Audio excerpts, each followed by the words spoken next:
coaching across different levels, from our U.S. national team to my team at Stanford to coaching at camp and high schoolers and watching recruits, can be very, very challenging.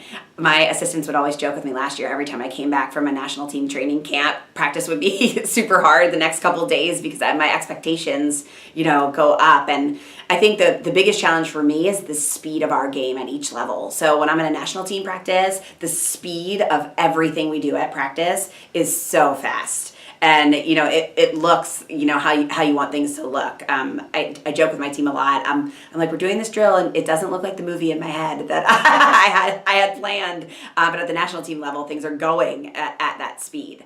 So I think when I come back to Stanford after being with the national team, I'm really encouraging them to get moving, move. But I think that's a positive too, because there are things that should be happening at that speed, and we should be thinking at a certain speed. We should be reacting at a certain speed. So I think it does become a positive.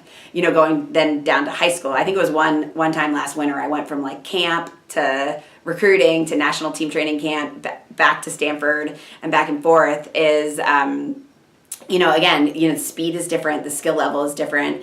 I think for me, I'm not a patient person by nature, and it really helps bring my perspective and my patience to where it needs to be, and really reflecting on who I'm working with, how I need to react to situations, and how I need to encourage, in different situations of what something should look like. But I think especially my players here at Stanford, they know I have a good idea of what great lacrosse looks like. So I hold them accountable for that, and I think these type of student athletes like having that expectation and knowing that the bar is high.